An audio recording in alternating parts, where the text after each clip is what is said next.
I watch her do it. Again. The little glance at her phone, tucked beside her wine glass. The slight shift in her seat. The nervous smile that doesn't quite reach her eyes. It's all so familiar, a scene replaying itself. But this time, I'm not the clueless audience member. I'm the director who knows the script by heart. I just need to run to the ladies' room, honey, Rebecca says, her voice a pitch higher than usual. She pats my hand, the same hand holding the velvet box in my pocket. I nod, keeping my expression neutral, loving. Of course. She slides out of the booth, smoothing down the expensive dress I bought her last week. As she walks away, her eyes dart towards the dimly lit bar area. And there he is. Michael. Waiting. Just like before. A ghost from a past I'm forced to relive. A flash hits me. The first time this happened. The shock. The gut-wrenching pain when I found out later, piecing together the lies. The humiliation. But this isn't that life. I came back. I remember everything. Her figure blends into the shadows near the bar. I see the low murmur of their conversation, her hand touching his arm. I take a slow sip of water, the ice clinking against the glass. My stomach churns, a phantom echo of the old agony, but my mind is clear, cold. I catch the waiter's eye, a subtle lift of my finger. He nods, understanding the universal signal for the check. The velvet box feels heavy in my pocket. Not this time, Rebecca. Not again. Earlier today felt like moving through a dream, or rather, a meticulously planned replay. Selecting her anniversary gift, a delicate diamond necklace, something she'd pointed out weeks ago, felt hollow. Meaningless. Except as another prop in this final act. I needed her here tonight, at Les Ciels, the restaurant she'd been ecstatic about, reservations secured months in advance. I have a surprise for you tonight, Becca, I'd murmured over breakfast, watching her eyes light up. The surprise, the ring nestled in its box, was insurance. Insurance she wouldn't cancel, wouldn't dare miss this performance. While she was at her yoga class, I finalized the details. The private investigator's final report confirmed everything I already knew, adding times, dates, locations. Digital trackers were active. Financial accounts, once intertwined, were now poised for separation at my command. In my briefcase, tucked beneath reports for work, lay the divorce papers, signed, notarized, waiting. I chose my cologne carefully, sandalwood and cedar, her supposed favorite. Put on the tailored suit she loved. Each action felt deliberate, detached. Outwardly, the loving husband preparing for a milestone anniversary. Inwardly, a general preparing for battle, every move calculated. The contrast was stark. A cold void where love used to be. This wasn't about romance, it was about control. Taking back the control she, and they, had stolen from me. The stage was set. The maitre d' at Le Ciel greeted us like royalty. Monsieur et Madame Dubois, welcome. Happy anniversary. Your champagne awaits. He led us to the secluded corner booth I'd requested, the one with a discreet view of the bar. Rebecca glowed under the soft lighting, the silk of her dress shimmering. The dress I'd paid for, another unconscious contribution to her betrayal fund. But her radiance was marred by a nervous energy I now saw clearly. Her phone was a constant presence, resting on the table, screen down. Her laughter, usually infectious, sounded brittle tonight. I played my part, held her hand across the table, toasted to us, listened patiently as she spun a tale about urgent texts from her boss regarding a project crisis.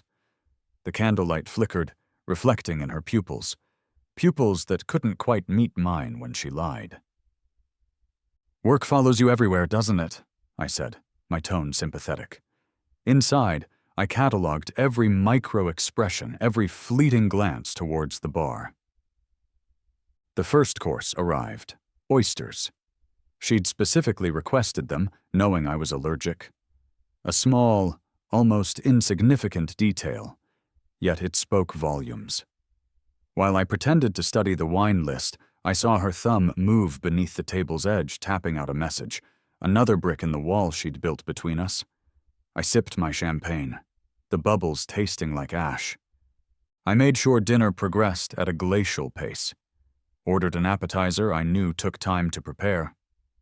Lingered over the wine selection, discussing vintages with the sommelier. Engaged the waiter in small talk, anything to stretch the minutes. The restaurant hummed around us. Soft piano music drifted from the bar, the clink of silverware on china, murmured conversations from nearby tables, an atmosphere of intimacy and celebration that felt like a cruel joke. Rebecca's anxiety grew with each passing moment. Her leg bounced subtly under the table. She checked her watch, then her phone, then her watch again. A quick flash, the memory of the first time, how I'd been so wrapped up in my own nervous excitement about proposing again, renewing our vows, that I'd completely missed these signs, oblivious, blind. The waiter poured more wine into her glass. She hadn't touched the first pour. Her expensive entree sat largely ignored, food pushed around the plate. "Everything all right, honey?" I asked, feigning concern. Yes, just this work thing is escalating," she stammered, avoiding my gaze. "I might need to step out and make a quick call soon." "Take your time," I said smoothly. "We have all night." The irony wasn't lost on me. Finally, the moment arrived. She placed her napkin on the table, phone already clutched tightly in her hand. "I'm so sorry, darling. I really have to use the restroom. And maybe make that call." The lie was flimsy, transparent. "No problem," I smiled. The smile felt like a mask cracking. As soon as she was out of sight, heading not towards the restrooms but veering towards the bar, I shifted in my seat. Just a casual adjustment, angling myself for a clearer view. And there he was, Michael. Exactly where the PI's photos showed him waiting, leaning against the polished wood, nursing a drink, looking impatient. She slid onto the stool beside him. Even from this distance, I could see the urgency in their hushed exchange. Her hands moved quickly as she spoke, animated. He leaned closer, a proprietary hand landing briefly on her back. My stomach twisted, that old, familiar knot tightening, but my breathing remained steady, calm. The waiter approached my table quietly. "More water, sir?" His eyes held a flicker of understanding, maybe sympathy. He'd seen this play out before, no doubt. My phone vibrated silently in my pocket. A text from the PI. Secondary surveillance confirms subject interaction at bar. Visual and audio active. Good. Everything was proceeding according to plan. I watched them for another minute. Her leaning in, whispering something. His smug nod. That was enough. Slowly, deliberately, I reached into my pocket. The velvet box felt cool against my palm. I didn't open it. Instead, I placed it squarely in the center of the table, next to her untouched wine glass. Then, I signaled the waiter again, holding up my credit card. He nodded, his expression professionally blank, and moved to retrieve the bill. I kept my eyes fixed on the bar, watching the final moments of my marriage play out in the periphery. I remember meeting Rebecca. It feels like another lifetime ago. Maybe it was. Law school mixer. She had this way about her. Confident, charming, made me feel like the only person in the room. We connected instantly, or so I thought. Talked for hours. Promises were made, futures sketched out in hopeful words. She was beautiful, smart, from a background so different from mine. Her family had money, old money, the kind that whispered rather than shouted. It always made me feel like I was playing catch-up, never quite good enough. Looking back, the warning signs were there. even in the first timeline. The secretive phone calls she'd take in another room. The unexplained late nights attributed to work crises. The weekends away with girlfriends that left her strangely distant afterwards. I'd brushed them off, blinded by love, trusting her implicitly. What a fool I'd been. Twice. I supported her career ambitions, took a less demanding job myself so she could focus on climbing the corporate ladder. Celebrated her promotions, unaware I was subsidizing the life she was building behind my back. The changes started subtly this time too, but now I saw them. The new, intense workout routine. The shift in clothing style, more expensive, revealing. A different perfume, one I didn't recognize. Late nights became more frequent. Passwords on phones and laptops changed. New friends I never met. Then came the credit card statements I found, thanks to the PI this time, not accidental discovery like before. Charges for boutique hotels in the city. Lingerie shops I'd never heard of. Purchases for items I'd certainly never seen. In the first life, when I finally confronted her, armed with flimsy suspicions, she'd turned it all around. Gaslighting, they call it now. Made me feel crazy, insecure, controlling. The humiliation burned deep. This time there would be no confrontation, only consequences, Mark. My best friend since college. We were closer than brothers. He was there when my dad died. I helped him through his messy divorce a few years back. Late-night calls, letting him crash on my couch, lending him money he never paid back. He was the best man at my wedding to Rebecca. Godfather to the child we lost. The one person I thought I could count on, no matter what. The shift was subtle at first. He started canceling our weekly basketball games. Vague excuses. Couldn't quite meet my eye when we did talk. Said he was busy with work, overwhelmed. I worried about him. Then came the accidental glimpse, engineered by the PI this time around.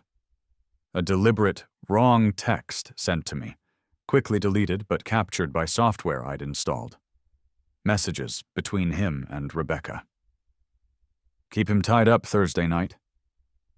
Don't worry, I'll make sure he's nowhere near the city. The PI report laid it bare. Mark wasn't just aware, he was an active participant, covering for her, running interference, lying to my face while pretending to be concerned about Rebecca's stress levels. He'd known for months. He'd sat across from me, drinking my beer, listening to my marital frustrations, offering sympathetic nods, all while knowing she was screwing Michael. The pain of this betrayal felt sharper, somehow, than Rebecca's. It was a knife in the back from the one person sworn to guard it. I kept the hurt locked down tight, channeling it into the cold, hard lines of the plan. Mark's reckoning would be precise and final.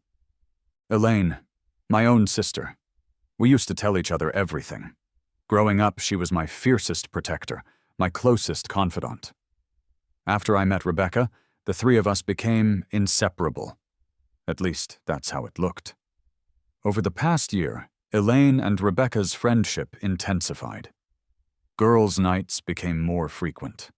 Weekend trips I wasn't invited on. I thought it was great they were so close. The PI report painted a different picture. Timelines aligned perfectly. Those girls' trips coincided exactly with Rebecca's known trysts with Michael. Elaine wasn't just a friend. She was the alibi. The provider of cover stories. Sometimes even the location, her downtown apartment, conveniently empty when she visited our parents. Then the PI recovered deleted texts. Concrete proof. Elaine knew everything. She'd counseled Rebecca on how to hide it better. Reassured her I suspected nothing. She chose Rebecca over her own blood. Disbelief warred with a cold certainty as I read the messages.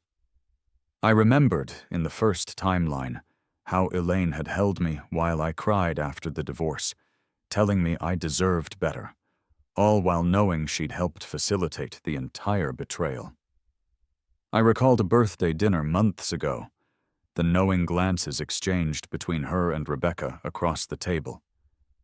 Glances that meant nothing to me then, but screamed conspiracy now, family. The word tasted like poison. Rebecca's parents, Richard and Carol Sterling, never thought I was good enough for their daughter. It wasn't overt hostility, more a constant, subtle undermining. Suggestions about career paths I should consider, backhanded compliments about our modest home, comparisons to Rebecca's more ambitious friends. I always felt judged, measured, and found wanting in their presence. I tried, though. Tried to win their approval for Rebecca's sake.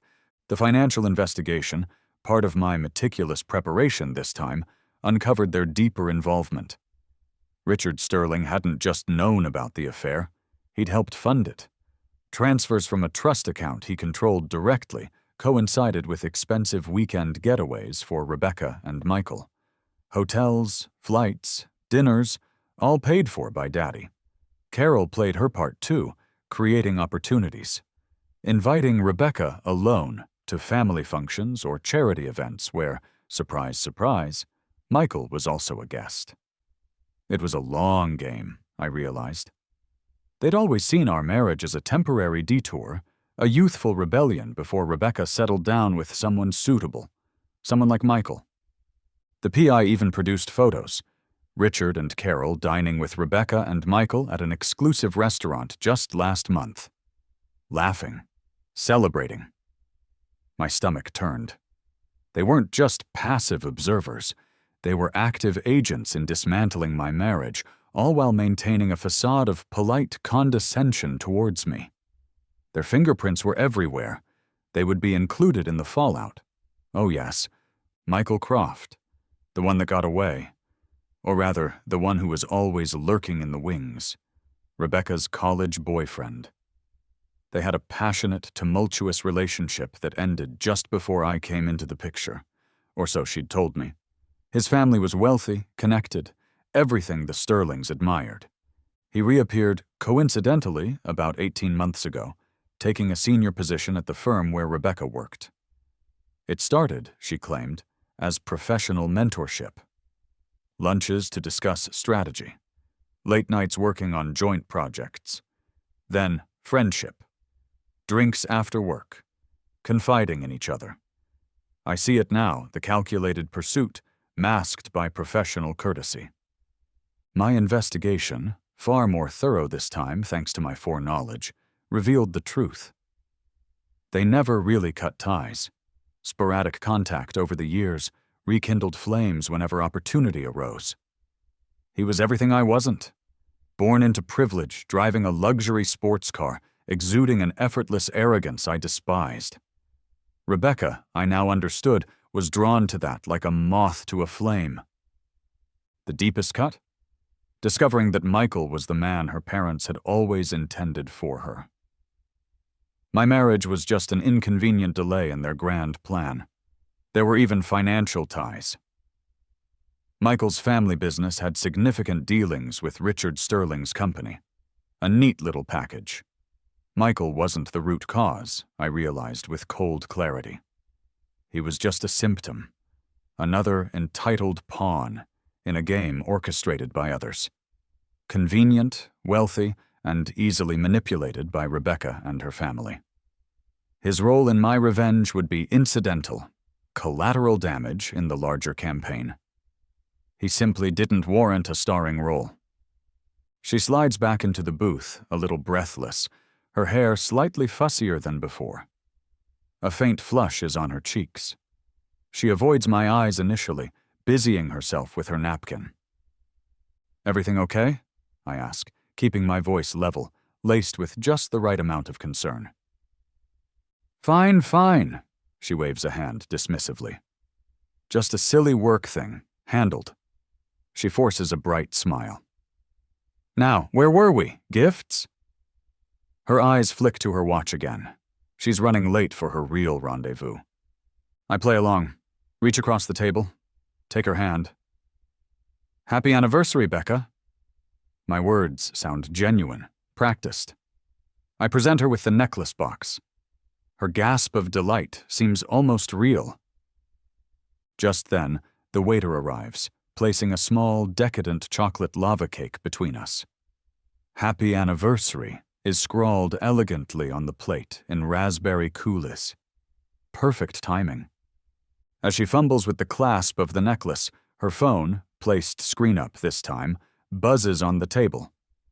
A message preview flashes. "Michael. Hotel check-in done. Room 1208. Waiting." Her eyes widen almost imperceptibly before she snatches the phone up, angling it away. "Oh my God, I am so sorry," she says, standing abruptly, the picture of frantic professionalism. "The main client is having a meltdown. I have to go, right now. I need to get back to the office." "I'll drive you," I offer, already starting to slide out of the booth. "No!" Too quick, too sharp. She softens her tone. "No, really, it's fine. You stay, finish the dessert. I'll grab a cab. It might be an all-nighter. Don't wait up." She leans in for a quick, dry kiss on my cheek, the scent of her perfume mingling with something else, something unfamiliar. His cologne? She practically flees the restaurant. I watch her go. Then I turn back to the table. The necklace she left behind glints under the candlelight. Beside it sits the untouched velvet ring box I'd placed there earlier. I gesture to the waiter, who approaches with the bill discreetly tucked into a leather folder. I place my credit card, the joint one on top. "Keep the change," I say, adding a generous tip. He nods, accustomed to the quiet dramas of the wealthy. That card will be declined within the hour. I stand up, leaving the ring box, the necklace, the half-eaten dessert, the ghost of my marriage behind. I walk out into the cool night air, alone. The first move is made. The memory of my lawyer's office earlier this week is sharp. Catherine, sharp suit, sharper eyes, laying out the final documents. "Everything is staged, John. One call from you, and the sequence initiates." Driving away from Le Ciel, the city lights blurring past, I make that call. "Catherine, it's time. Execute." "Consider it done," she replies crisply. No emotion, just efficiency. I hang up. Somewhere, in the digital ether, money is moving. Large sums, transferred from joint accounts and my personal accounts previously accessible to Rebecca, now flow into newly established secure trusts under my sole control. Minutes later, as Rebecca is likely checking into hotel room 1208 with Michael, the joint credit cards are canceled. The alert will hit her phone soon. Simultaneously, across town, a moving company I scheduled weeks ago arrives at our house. My belongings, clothes, books, personal effects, files, are already packed, labeled. They have instructions. Remove only the items on their list. Leave everything else. Keys are left with the supervisor. By morning, my physical presence in that house will be erased. As I drive, a secure upload begins. Encrypted files containing scanned documents, PI reports, photos, audio snippets, text logs, irrefutable evidence of the affair, and the complicity of Mark, Elaine, and her parents are transferred to multiple cloud storage locations, accessible only by me and Catherine. The financial entanglement, the web that bound me to Rebecca and her deceit, is being systematically dismantled. My phone buzzes. The first message from Rebecca. "Card declined? WTF is going on? Call me now." I let it buzz. I'm heading towards the anonymous luxury of a pre-booked hotel suite across town. Phase 1 complete. The hotel room is spacious, impersonal, perfect. Floor-to-ceiling windows offer a panoramic view of the city skyline, a glittering tapestry of lights unaware of the small, personal apocalypse I've just unleashed. I pour myself a scotch from the minibar, the amber liquid catching the light. Time for Phase 2. I open my laptop. Pre-drafted emails sit waiting. First, to Mark. Subject, goodbye. Body. A single screenshot of his incriminating texts with Rebecca. Below it, 3 sentences. I know everything. We are done. Lose my number. Sent. Next, to Rebecca's boss, Martin Henderson. Subject, confidential information regarding employee Rebecca Dubois and client Michael Croft. Body. A brief, factual summary of the situation, citing conflict of interest and inappropriate use of company time resources, with a link to a secure folder containing select, damning evidence, hotel receipts during work hours, incriminating emails sent from her work account. Sent, then, Elaine. Subject, family. Body. A link to a password-protected video file. A compilation. Screenshots of her texts arranging alibis. Security footage stills of her lending Rebecca her apartment key. Audio snippets of her coaching Rebecca on lies. The password. Traitor. Below the link, the message. Family means nothing to you. Sent. For Richard and Carol Sterling. Subject. Your investment. Body. A summary of the financial records showing transfers from Richard's trust funding the affair. Attached scans of the hotel bills paid by him. Copies of the PI photos of their dinner with Rebecca and Michael. Alongside these, a single scanned photo from our wedding day. The 4 of them smiling, arms linked. Sent. The release is calculated. Enough information to cause immediate, devastating impact, but I hold back the most damaging pieces. Leverage. Finally, one last text message to Rebecca's now frantic, unanswered stream. Enjoy your evening. I already paid the bill. I power down the laptop, turn off my phone, sip my scotch. Silence descends. Let the chaos begin. I wake to silence. Sunlight streams through the gap in the heavy curtains. My phone, switched back on purely to observe, lies on the bedside table. Hundreds of notifications, missed calls, voicemails, text messages, emails, a digital deluge of panic and fury. Methodically, clinically, I begin to sort through them, no intention of responding, just observing. Elaine's messages arrive first, a flurry of defensive anger. How dare you! This is slander! You're twisting things! These quickly devolve into confusion, then pleading as the implications of the video sink in. John, please call me. We need to talk. I can explain. Don't do this to the family. Delete. Mark's texts are a pathetic mix of disbelief, blustering denial, then groveling excuses. Dude, WTF? That screenshot is out of context. She pressured me, man. I was trying to protect you. Please, John, 20 years of friendship. Finally, confession and begging. I messed up. I'm so sorry. Please don't throw this away. Delete. The Sterlings, via email from Richard, start with threats. Legal action. Defamation. Ruin. Then, as Catherine likely informs their lawyer of the additional evidence held in reserve, the tone shifts. Negotiation. Let's be reasonable. What do you want? Delete. And Rebecca. Oh, Rebecca. A torrent of messages.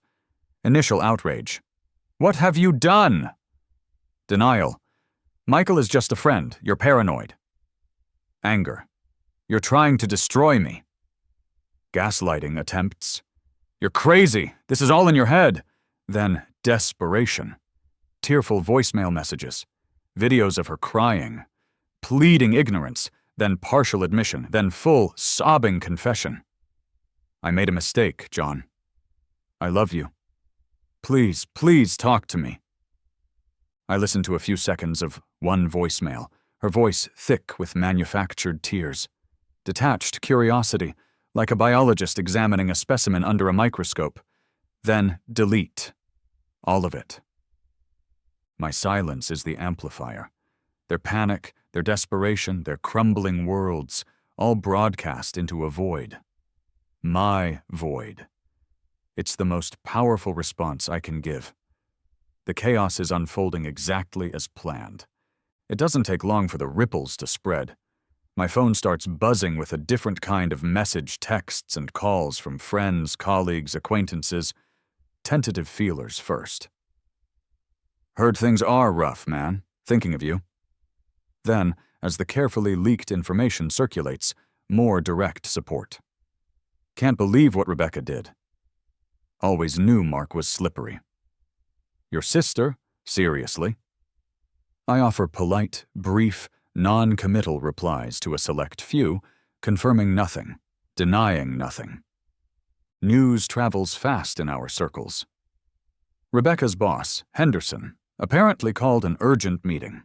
Michael Croft, suddenly facing scrutiny over his relationship with a key colleague representing his company's account, is furiously backpedaling, denying everything, distancing himself publicly and professionally from Rebecca. Her position at the firm is suddenly precarious. Elaine is facing awkward questions from mutual friends, her carefully constructed image crumbling. The video compilation is devastatingly effective. Mark's wife, Sarah, apparently got wind of the situation, perhaps from a sympathetic friend who received my intel dump. Texts indicate she kicked Mark out. His betrayal wasn't just of me, but of his own marriage vows by facilitating an affair. Poetic justice. Richard and Carol Sterling are lawyering up, but the damage is done. Their carefully cultivated social standing is taking a hit as whispers circulate about their complicity and financial involvement. Catherine informs me their initial legal bluster has subsided into panicked silence. From my hotel room, I scroll through the digital wreckage. A social media feed showing carefully curated lives suddenly imploding. It brings a grim, hollow satisfaction. The first phase of silent revenge is complete. I haven't spoken a single word to any of the key players since leaving that restaurant. I haven't needed to. Their own actions, exposed, are doing the work for me. Now, I wait. Let their desperation build. The second loop is about to begin. 3 days. 3 days of silence from me, while their worlds burned. It feels like enough time for the initial shock to curdle into desperation. Time to return to the office. I'd sent a carefully worded email to my boss and HR beforehand, outlining a sudden and painful separation due to irreconcilable differences and a breach of trust, requesting privacy but ensuring they understood I was the wronged party, without revealing sordid details. My colleagues are briefed. Discretion is expected. I walk into the office building, calm, composed, dressed impeccably. Nods of sympathy from colleagues. A few hushed words of support. Business as usual. I'm in a mid-morning meeting, discussing quarterly projections, when the commotion starts in the lobby downstairs. My assistant buzzes my desk phone. "Mr. Dubois, apologies for the interruption, but your wife is here. She's causing quite a scene." "Thank you, Sarah. Please enact the protocol we discussed." "Right away." I'd anticipated this. Security had been alerted. They have photos, instructions. Rebecca is not permitted access to my floor.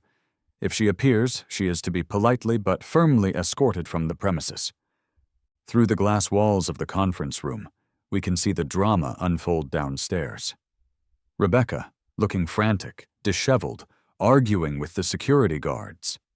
Her voice, though muffled, carries echoes of hysteria. Mascara runs down her cheeks. She's pleading, gesturing wildly towards the elevators. It's a pitiful display. The guards remain professional, implacable. They gently but firmly guide her towards the exit. She resists, shouting my name. Inside the conference room, my colleagues pointedly study their notes, pretending not to watch. But they see. They see her desperation, her unraveling. They see my calm, my quiet dignity, as I gesture for the meeting to continue. Now, about the Q3 forecasts. The contrast is stark, damning. Later that afternoon, an anonymous courier delivers a thick envelope to the HR department of Rebecca's firm, marked confidential. It contains a more comprehensive dossier of evidence regarding her affair with Michael Croft, including expense report discrepancies and misuse of company resources. The fuse lit under her career just got shorter. The mediation room is sterile, impersonal.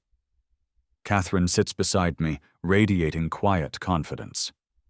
Across the table, Rebecca looks pale, drawn.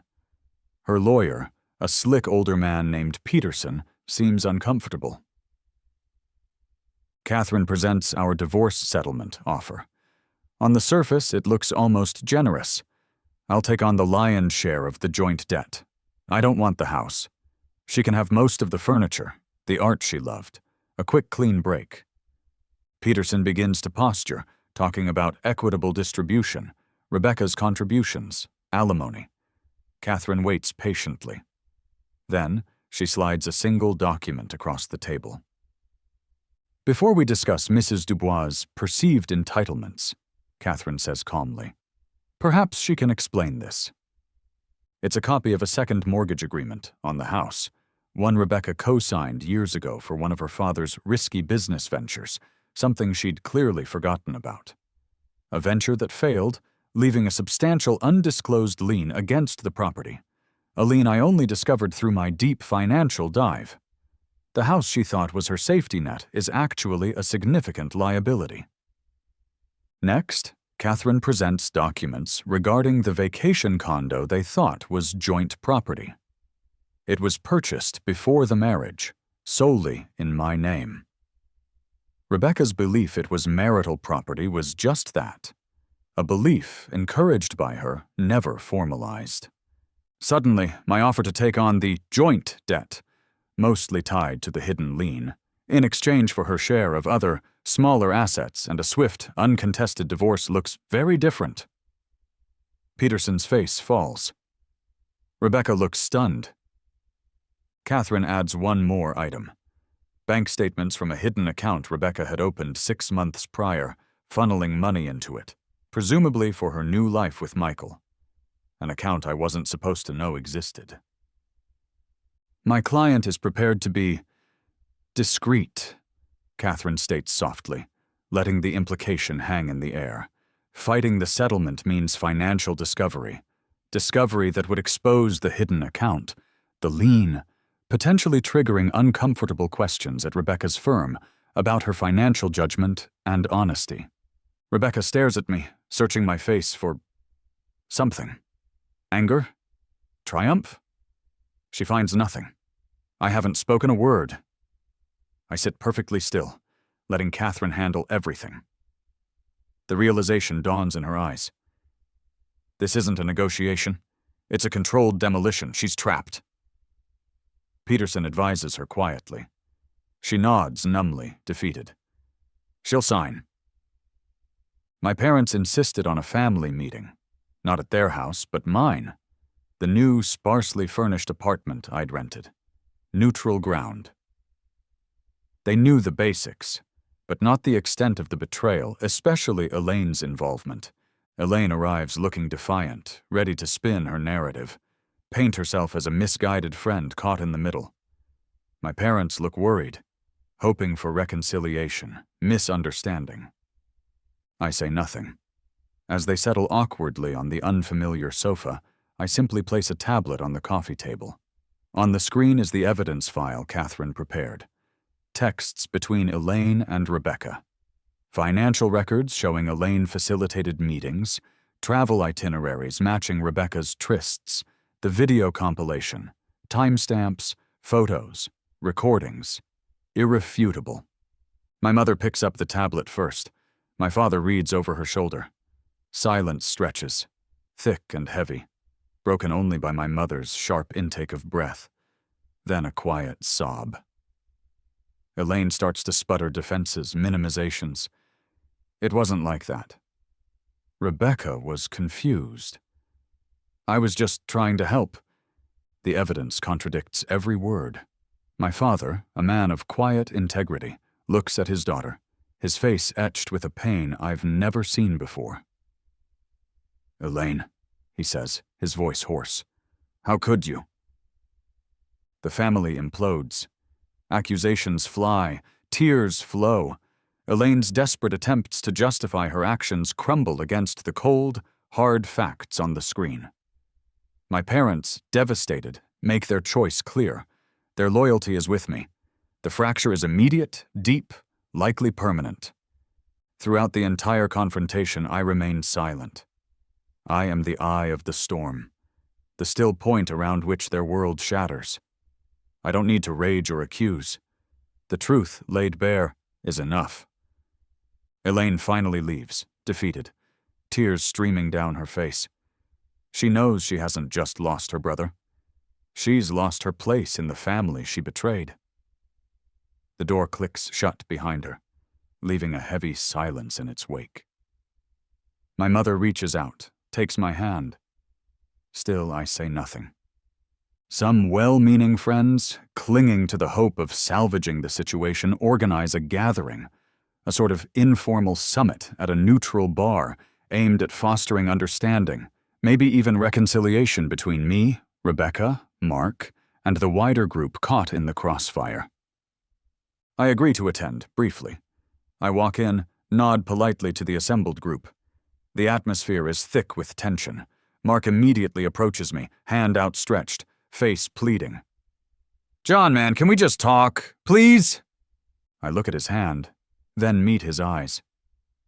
I offer a small, almost imperceptible shake of my head.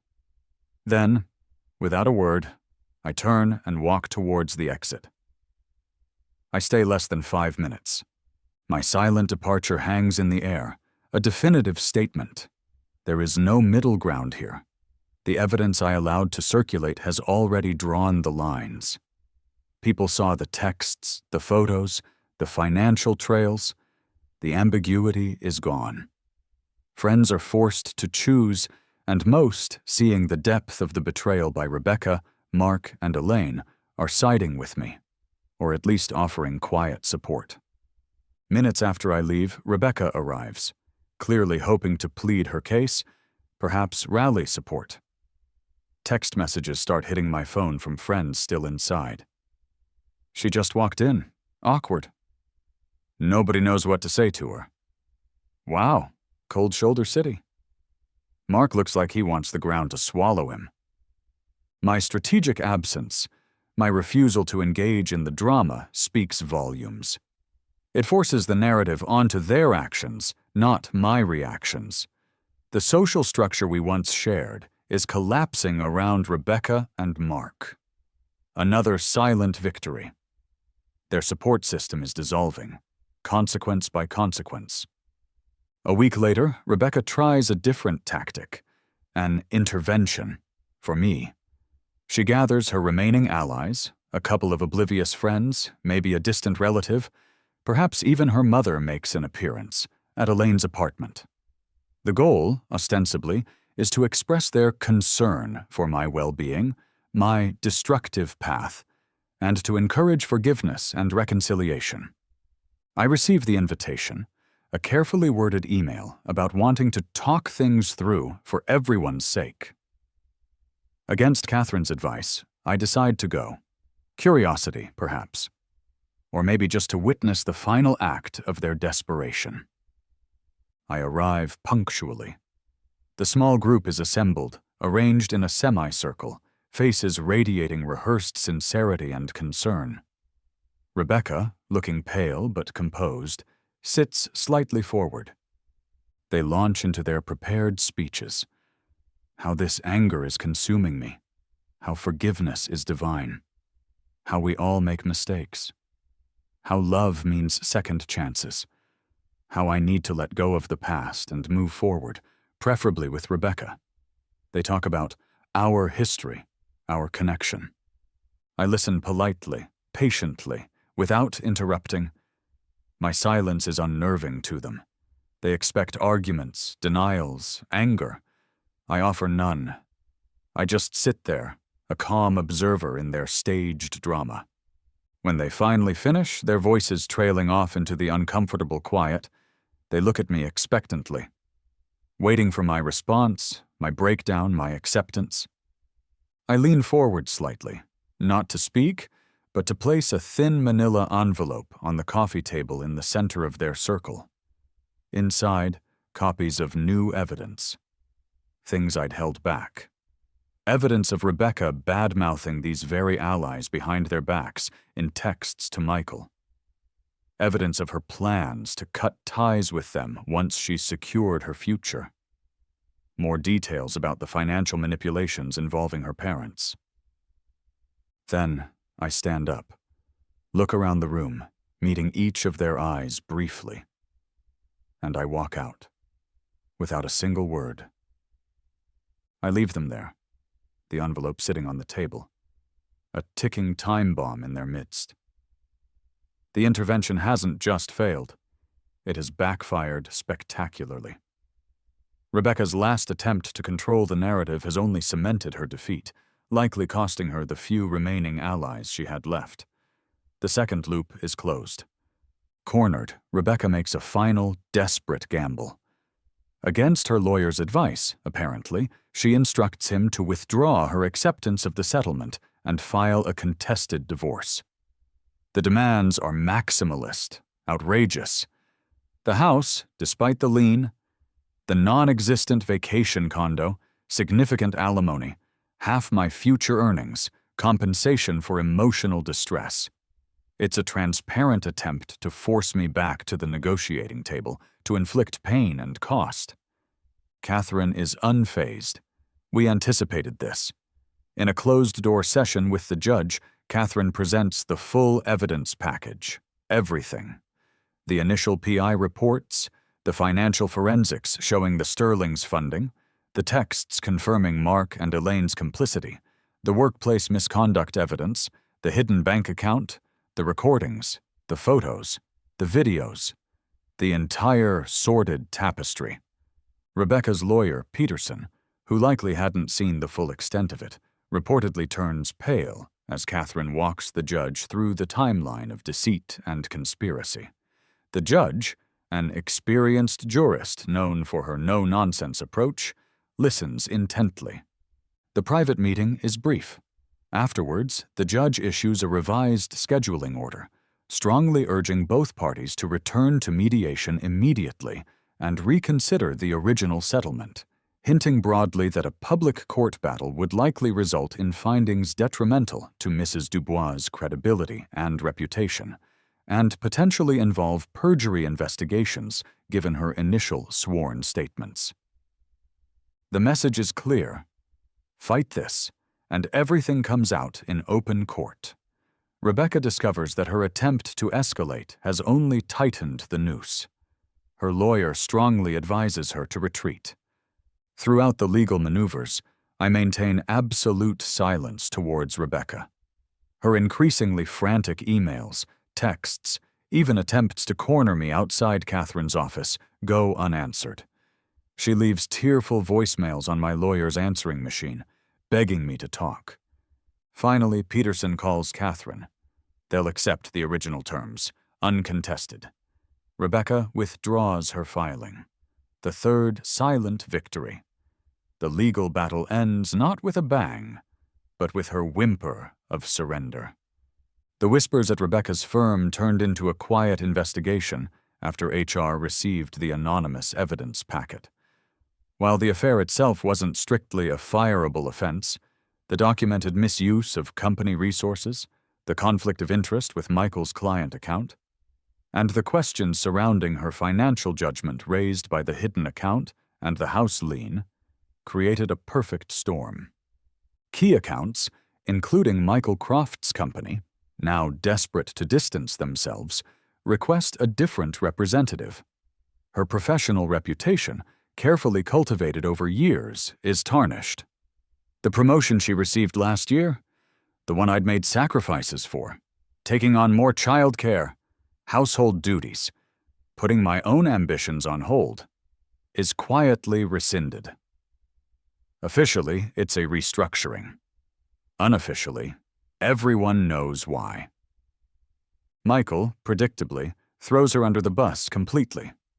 He denies the affair had any real depth, paints himself as a victim of her unprofessional advances, all to save his own skin and his company's relationship with her firm. Rebecca's income takes a sharp hit. Legal bills are mounting. The safety net of my financial support is gone. The lifestyle she took for granted is evaporating. Simultaneously, news circulates about my own career.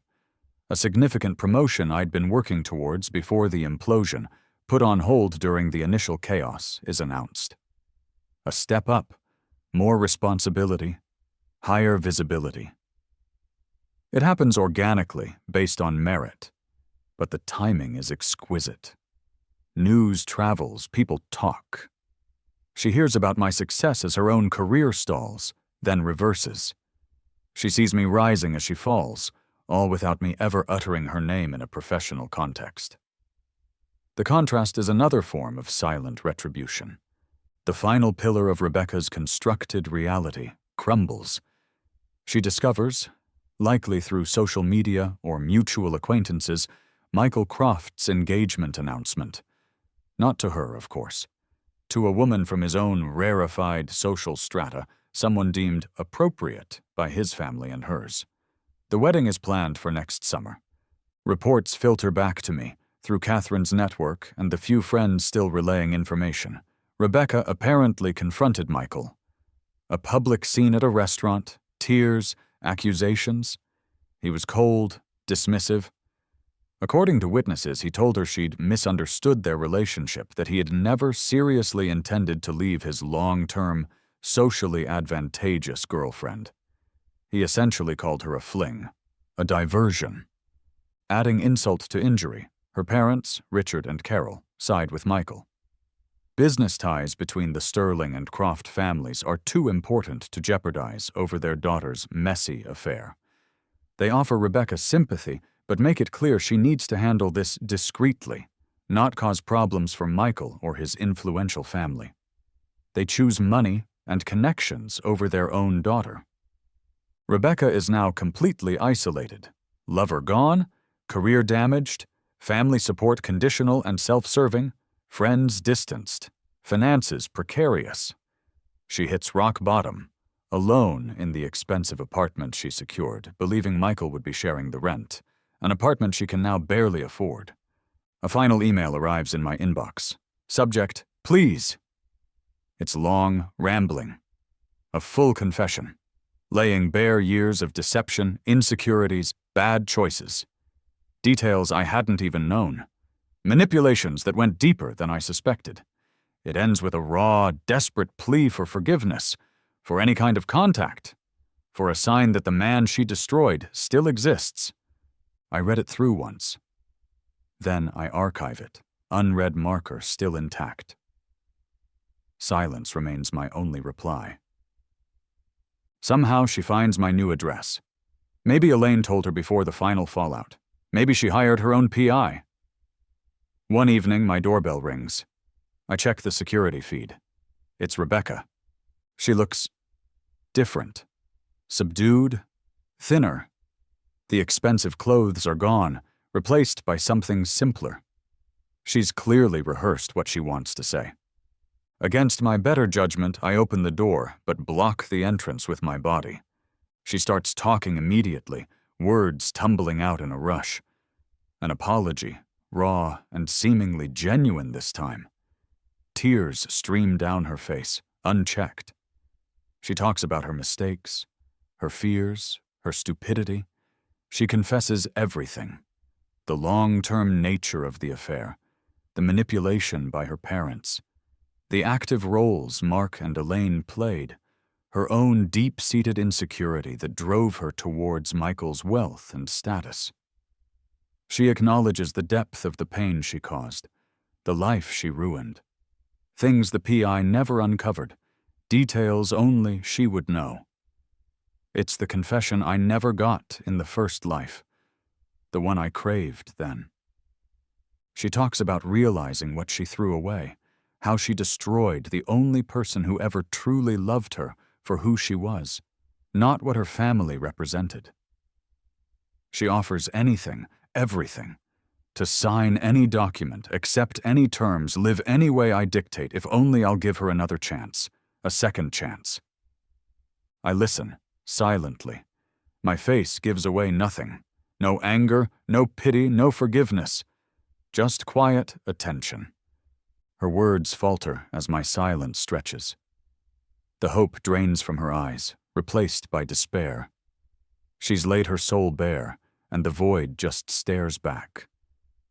When she finally falls silent, exhausted, tears spent, I still say nothing. I simply, gently, close the door in her face. I hear a choked sob from the other side, then the sound of her slumping against the doorframe. I turn off the porch light and walk away. The final loop is complete. There is nothing left to say. Weeks later, the dust settling, I sit across from Elias Thorne. He sips his tea, ancient eyes twinkling in his unlined face. He's the reason I'm here, living this second chance. My mentor, my guide, my family's oldest secret. "You handled it well, Jonathan," he says, his voice calm, resonant. The silence was effective. Jonathan. Not John Dubois, the average, unassuming software engineer Rebecca married. Jonathan Alastair, Sterling Winwood III, an identity I kept carefully hidden, even from myself, until the first betrayal shattered my world. Elias explains, filling gaps I hadn't understood. I wasn't just reborn, I was reset, granted access to a sliver of temporal awareness, a failsafe woven into my bloodline, activated by catastrophic emotional trauma coupled with betrayal by one's innermost circle. A ridiculous, archaic concept, yet undeniably real. "The first time," Elias says gently, "it broke you completely. You retreated, vanished.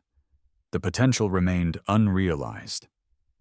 He was the benefactor, the distant family trustee who found me adrift in that first, failed timeline. He offered not just solace, but a choice. Fade away, or return. Return with the knowledge, the pain, and the opportunity to reclaim not just my life, but my legacy. My carefully constructed life as John Dubois was a shield. My actual background wasn't poverty, but inherited wealth, managed discreetly by Elias and the family office, waiting for me to claim it upon reaching a certain age and level of maturity, a maturity the first timeline's devastation tragically accelerated. The PI wasn't just any investigator. He was head of security for the Winwood Group, my family's global conglomerate. The digital tracking, the financial acumen, these weren't skills acquired overnight. They were resources wielded with the chilling precision granted by foreknowledge and Elias's guidance. The long game wasn't just about revenge, it was about stepping into the power I never knew I had. Rebecca, her family, Mark, Elaine, they thought they were betraying a simple man. They had no idea who they'd truly crossed. The name Sterling Winwood doesn't scream headlines. It whispers influence in boardrooms and philanthropic circles. My net worth, hidden behind layers of trusts and shell corporations managed by Elias's firm, dwarfs anything the Sterlings or the Crofts could imagine. While playing the part of the wounded husband, I wasn't just licking my wounds, I was acting. Guided by Elias, and armed with knowledge of future market movements and vulnerabilities I remembered, I began making strategic moves. Quietly, over the past year since Meyerset, holding companies under my control acquired significant stakes in Richard Sterling's main business competitors. We squeezed his margins, poached his key talent. His recent financial troubles weren't accidental. Strategic investments placed my representatives and soon, myself, onto the board of Michael Croft's family company. The company whose stock mysteriously tanked after news of his scandalous behavior, anonymously leaked, of course, surfaced. The downtown apartment building where Rebecca now struggles to pay rent? My holding company acquired it 2 months ago. Her rent increase notice is already in the mail. A substantial anonymous donation was made to Rebecca's firm's biggest rival, earmarked for poaching top talent from her division. My sister Elaine, after being fired due to the scandal's fallout, recently found a new job at a seemingly unrelated marketing firm. It's a subsidiary of a Wynwood Group media company. Her career is now unknowingly in my hands. And Mark? His struggling small business relied on a line of credit from a regional bank. A bank Wynwood Capital acquired controlling interest in last quarter. His loan, unfortunately, has been called in. Due immediately. It was an elegant, invisible web, woven while I played the part of John Dubois, the wronged husband. They thought they were kicking a man when he was down. They didn't realize they were standing in the path of an avalanche. My reemergence isn't gradual, it's orchestrated. The annual Sterling Wynwood Foundation Charity Gala. An event I'd never attended, my existence unknown even to most distant family branches. This year, Elias insists, it's time. I arrive not as John Dubois, but as Jonathan Sterling Wynwood III, heir apparent, newly single. The whispers start immediately. Society pages, usually focused on the established players, buzz about the mystery bachelor, the reclusive heir.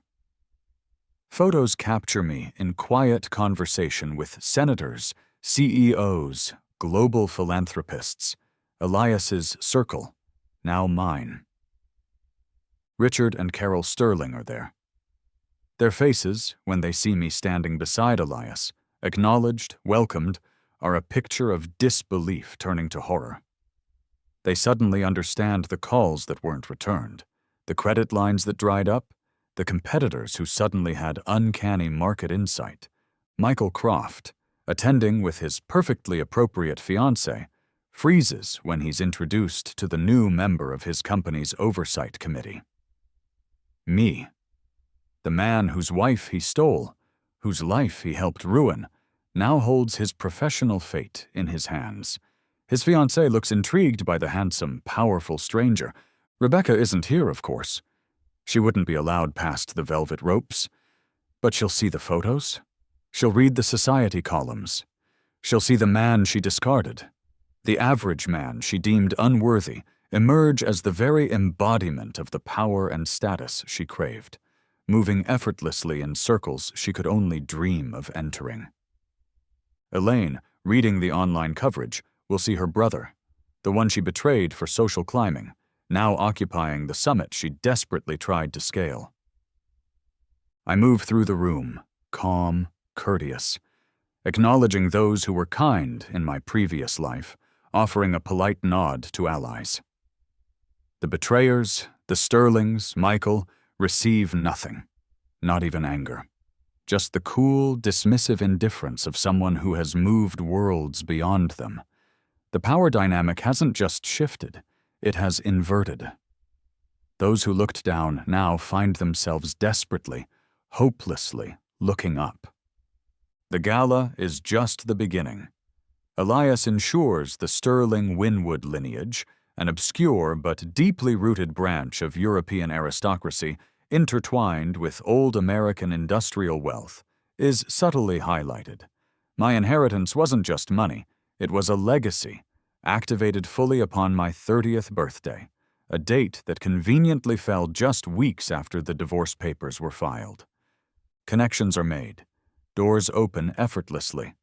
Influential figures recognize the name, the bloodline. Invitations arrive, exclusive clubs, private retreats, international forums.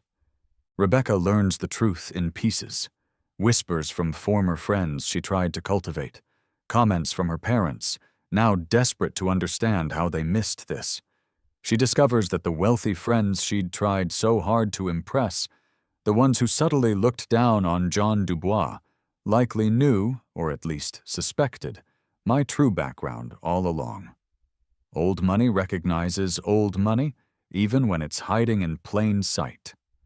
The social circles her family spent generations trying to penetrate now welcome me as one of their own. My integration is seamless, effortless, while their own desperate climbing suddenly looks crass, nouveau riche by comparison. The ultimate irony settles upon her. She betrayed her loving, unassuming husband in pursuit of wealth, status, and connection, only to discover he was the path to everything she ever wanted, hidden in plain sight. She didn't just lose a husband, she lost her winning lottery ticket. The most elegant revenge wasn't destroying her, but becoming the unattainable embodiment of her own shallow desires.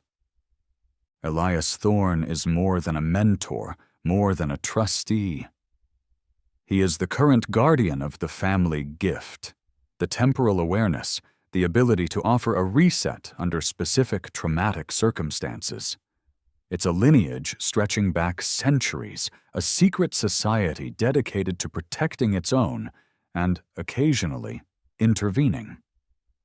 Our connection isn't just blood, it's this shared, strange inheritance, the ancient protection, as he calls it.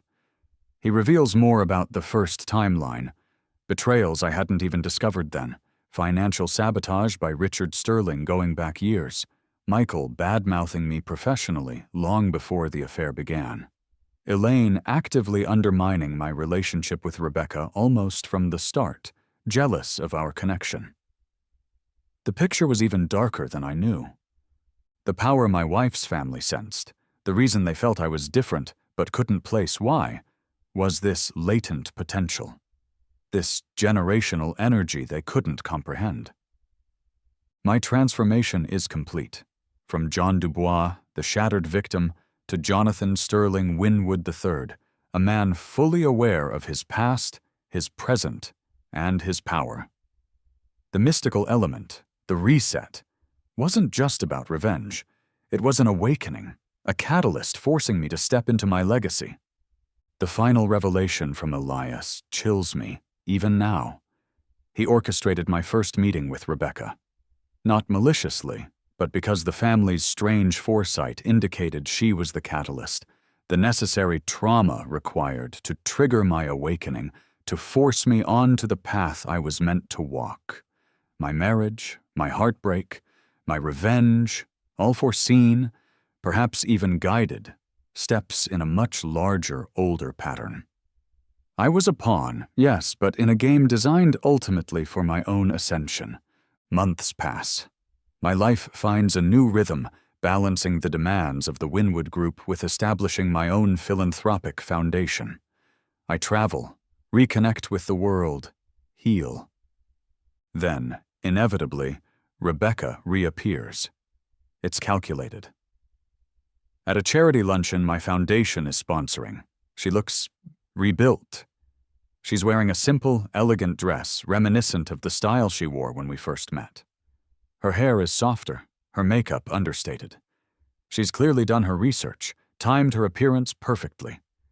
She approaches me not with hysterics, but with a quiet, practiced humility. She speaks of lessons learned, of deep remorse, of finding clarity in her reduced circumstances. It's a performance, but underneath, there's a flicker of genuine pain, a recognition of the magnitude of her loss that goes beyond the material.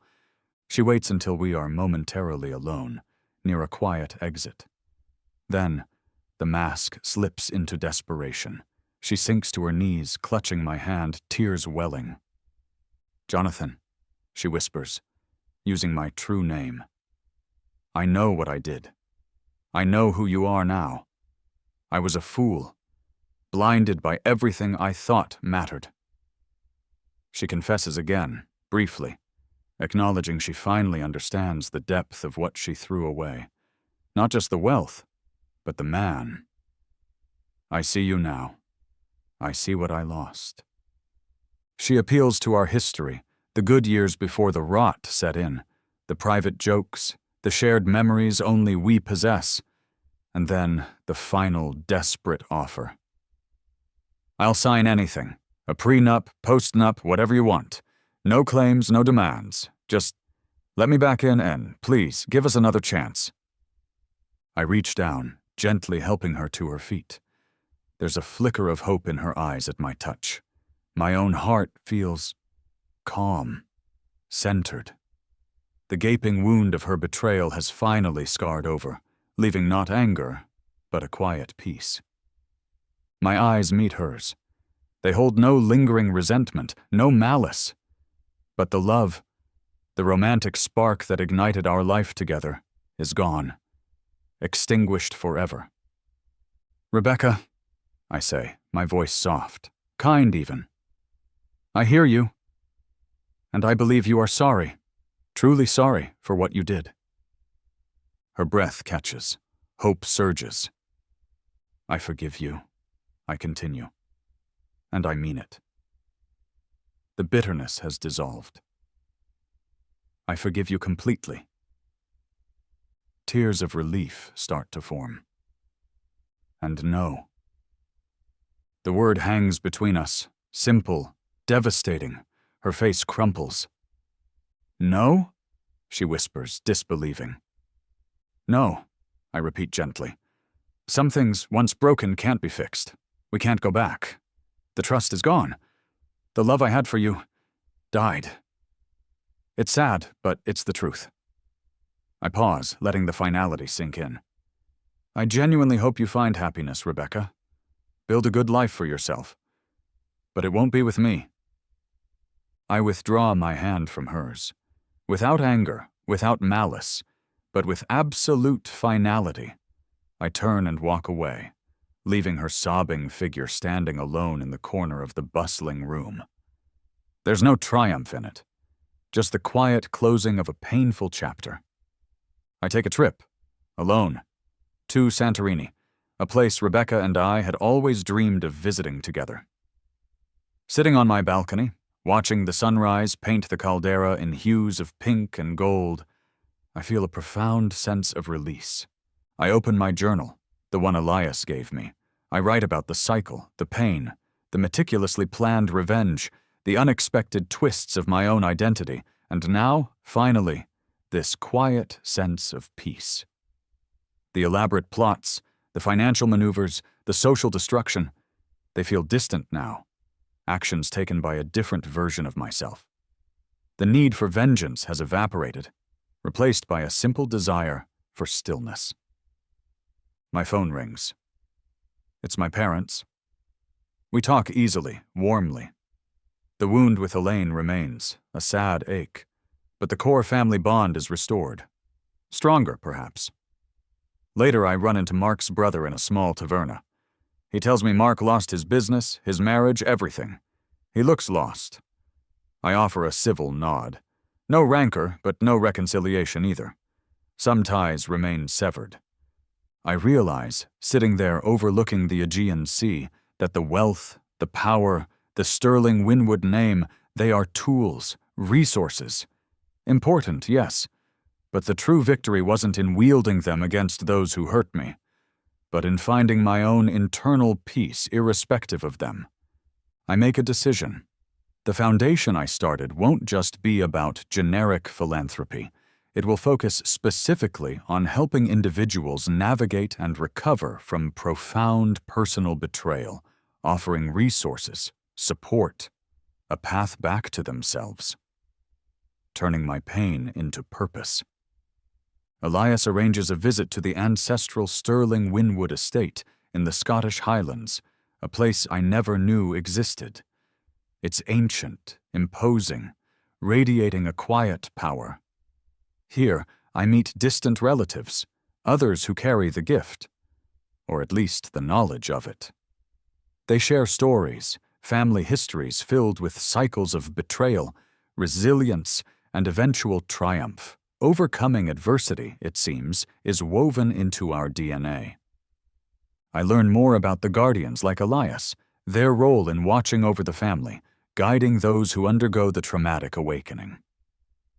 I understand my journey not as a random tragedy, but as part of this long, complex lineage. There's a strange comfort in it. I accept my role, not just as head of a financial empire, but potentially, one day, as a guardian myself, someone who can offer guidance, perspective, perhaps even their set to another soul shattered by betrayal. The transformation feels complete, from victim to avenger to potential mentor.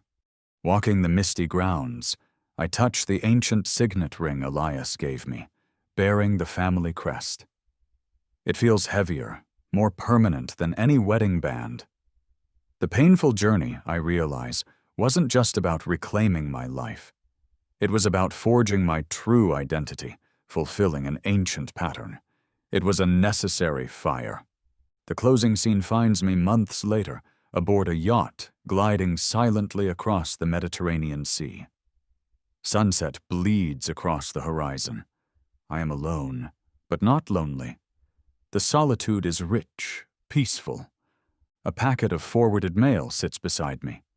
Inside, a letter from Rebecca's younger sister, Sarah, the only member of her family who reached out with genuine, uncomplicated sympathy after the divorce. She shares family news, hesitantly, thinking I might want to know. Rebecca, she writes, moved away. Teaches art history at a small community college in a quiet Midwestern town. Seems content in a way Sarah hasn't seen before, finding purpose in simplicity. My sister Elaine tried opening a restaurant with her share of an early inheritance. It failed. She's struggling financially, estranged from our parents. Michael Croft's company, beset by scandal and poor leadership after his demotion, filed for bankruptcy protection. His engagement is off. Richard and Carol Sterling sold their large family home to cover Richard's mounting business debts and legal fees. They live quietly now. Their social influence evaporated. I read the letter, a small, wry smile touching my lips. Not triumph, not satisfaction. Just detachment.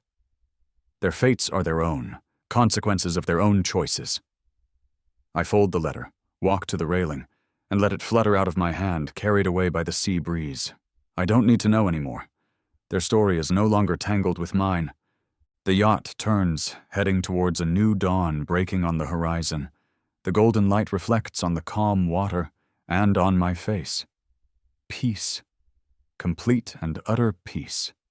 I am finally free.